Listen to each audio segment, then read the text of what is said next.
Hello, this is a Brighter Futures film about how research can change policy and improve lives. It's a great pleasure to welcome Tara van Ho from the School of Law at the University of Essex. Expertise in human rights and particularly working with business. So tell us a little bit then about your research, Tara, and we'll link that into work on investment law, rights, transitional justice. Some big stories. So a warm welcome. Thank you, Jules. So my work looks broadly at how businesses impact on human rights, particularly in conflict-affected areas. So Ukraine, Colombia, Yemen, Palestine, but not exclusively that. And really what I'm looking at is how do businesses impact? How does the law facilitate that or actually sometimes encourage businesses to do that? And what can we do better in terms of legal reforms to make sure that we're really respecting people throughout their life cycle and in their work as well as in their community.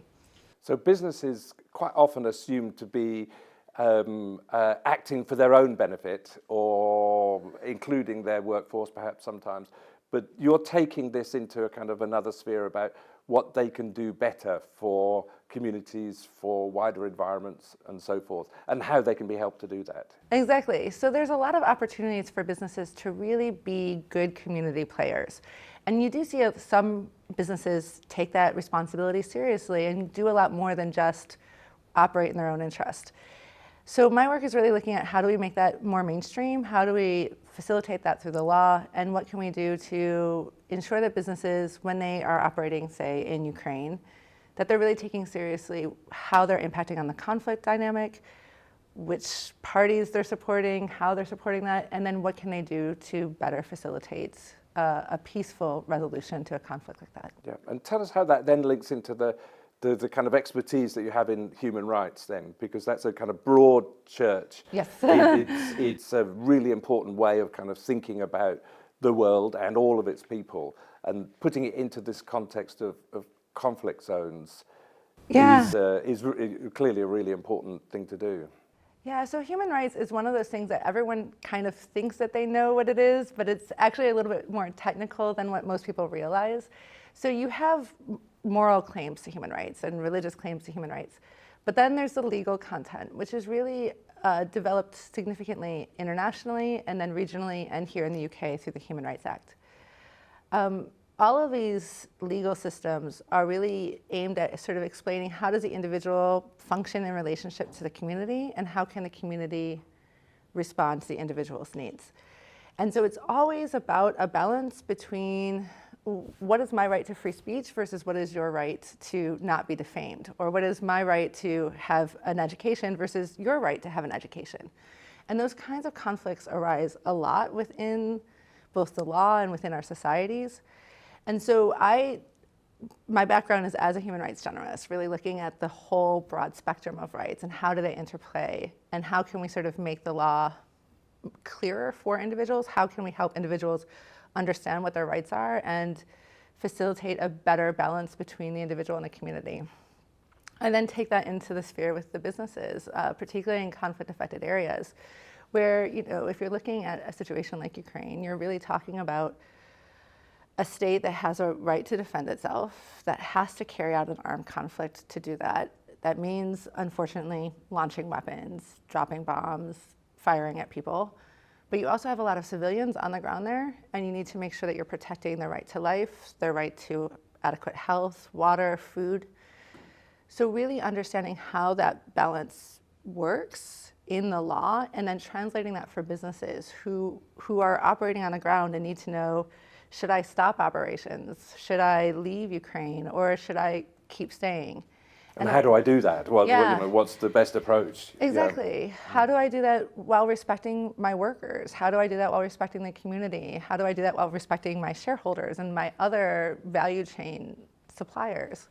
So all of that it's a very complex set of factors, and it's very specific to an individual company and their operations.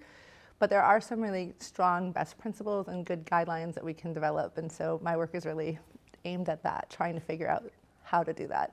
So some of those are what you might call Monday morning problems. They're really sharp and right in the face of a business. They've got to make a decision not after a long commission of a year's work. They're going to need to make a decision by midday on a particular day, for example, aren't they? So this is where they need help. Exactly. So, I mean, and it hits kind of all the businesses, conflicts like Ukraine in particular, but also Colombia, Palestine, Yemen.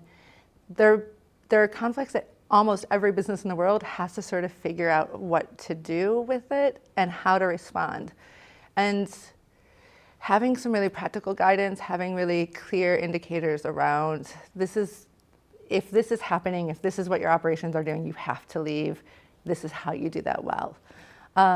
That's really kind of my passion project right now. Tell us a little bit then about the UN Forum on Business and Human Rights. So you've been working with them, with panels, advising them at this kind of international level, which again deals with stopping bad stuff, but also creating good things. Yes. Things being rights as well as material things. But tell us how you've interacted with that and what are some of the outcomes been? So the UN Forum is the largest gathering of stakeholders, so businesses, states, non-governmental organizations, academics, consultants, kind of everyone who has an interest in making sure businesses respect human rights are invited to Geneva once a year. And there's panels that are really aimed at sharing best practices, developing new legal approaches, developing new criteria.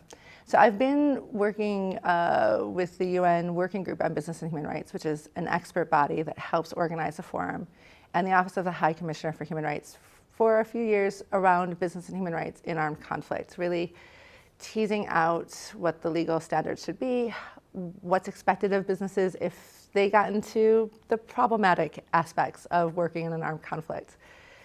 And so at the forum, those kinds of issues were raised again, and we talk about what can we do better. And so it's really a policy space for us to gather all these different interested parties together and set some common ground and some common understanding, ask questions of each other, and make sure that we're really progressing the conversation. So we talked a bit about the kind of values and principles that underpin this, but you're trying to take those into kind of very practical contexts, which are then adhered to in some kind of way, rather than just being a talking shop. It's actually about changing things to improve lives for businesses and people. Exactly. So one of our projects with the UN Working Group was to develop a report around what does it mean for a business to provide reparations if they've been involved in human rights abuses in an armed conflict. So imagine a company that pays soldiers to clear out land so that they can take advantage of it and displace people. What should a business be doing when they really come to grips with what that has been? And not just what should they be doing, but what should the state in which that happened do, and what should the state in which they come from do? So one of the most famous cases is Lafarge in Syria and Iraq. They've been accused of financing ISIS. And the question isn't just about what should Lafarge do, but also, or what Syria or Iraq should do, but also what should the UK do, what should France do, what should Switzerland do? And all of those different actors need some really practical guidance, and so that's what we're trying to do. So that specific change within countries, of course, has global implications because we have global communities, global economies anyway, Exactly. and operators are having impact in all sorts of places. Absolutely. So take us into transitional justice then, and how this idea of states then emerging from conflict and authoritarianism, and the applications of business and human rights into those sorts of contexts where there is hope that things can get better. People are trying to transition from one to another. What sorts of things can be done? Yeah, so states that are emerging from conflict or authoritarianism have a lot of practical challenges facing them, right? They have to figure out a way to address what has happened, provide some sort of reassurance and reparations to victims to make sure that they know that they're a part of the community, that what happened to them shouldn't have happened to them, that various steps like financial reparations, but also educational opportunities, job training, all of that's in place to help them become a better part of the society and to help the society sort of reconcile. So you have to have that backward-looking approach, but you also have to have a forward-looking approach that's really about how do we set up a community, a state that really respects individuals and isn't going to go back into conflict or slide back into authoritarianism. And so transitional justice is about setting up these different means of facilitating that long-term sustainability of a society after a conflict. So what I do with it is really look at, again, how businesses can be a part of that process. What does it mean to have a Truth and Reconciliation Commission and have businesses come forward and say, this is how we participated in, this authoritarian regime, and this is what we're going to do to make it better in society, and this is who we're apologizing to because we shouldn't have done what we did. And really trying to think through, how do you facilitate that when you're talking about corporations that aren't the same thing as a natural person, right? If I kill someone, I haven't, I promise you, but should I ever be in that position, I can be put in jail. I can apologize to the person individually. My family can pay reparations for that. But when you're talking about a corporation, the people who were behind those decisions might not even be a part of the business anymore. So how do you have that same sort of coming together aspect of ending the conflict and developing a new society? And so we're teasing out some of those issues. Very complicated area. But do you see changes in the businesses themselves, in the individuals, in going through this process? I mean, it would be fair to say that a big corporation doesn't have a single set of views anyway, of course. Right. Almost everybody's got different kinds of views, but even if they've got a clear policy, it's going to vary for individuals. But how do you see, what sorts of changes are there at the individual level? People sort of realise that things can be done differently and they will be done differently in the future? Yeah, most of the time that we see businesses really reform, it is because you have somebody at the top who really gets it. Right. And understands and wants to do something better. They recognize that, yes, legally a corporation is supposed to make money for their shareholders, but that's not the only thing a corporation was designed to do. And that the people who work for the business want to be positive actors within their society and within their communities. And when you have somebody come to the leadership position that has that broader view, they can have significant changes within the entire structure of the company and what they take seriously. And so a lot of our work is really kind of helping those kinds of people really understand what they need to do to be a positive actor within our society. So take us a bit into then how those individual capabilities and values of leadership then influence some of the kind of plumbing behind businesses and institutions when it comes to investment policy, because that has ramifications across large parts of the world's economy and environment as well. Absolutely. So investment law is the legal system that's set up to protect corporations' profit interests when they're operating overseas. And it allows businesses to really challenge laws that they feel have negatively impacted on their profit.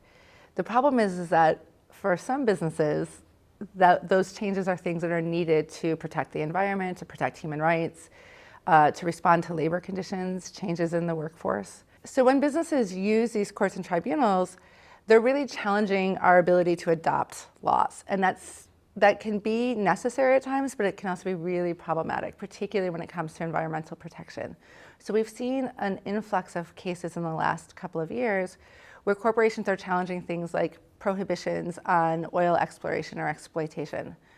And those are things that are necessary if we're going to meet our climate goals, but the things that do ultimately harm a business's profit. So we're looking also not just at how do you reform the law, because that's necessary, but also what does it mean for a business to be a part of our community and to really not take these kinds of cases? How do you respect human rights in that sphere that's really aimed at protecting the business over other people's interests? So in short, you're opening people's views to much wider ranges of issues to be addressed and saying this is important for your business, but it's also important for the wider community and society at the same Exactly. time. Yeah, so we're talking to the businesses about it. We're also talking to states about it. How do you reform the law?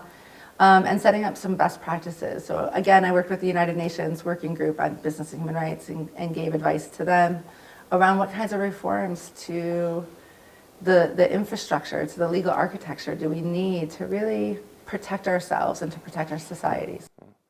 Very good. Thank you very much indeed. Tara Van Ho, thank you so much. Thanks, Jules. For more conversations on how ideas improve lives, pop across to our sister podcast, Louder Than Words.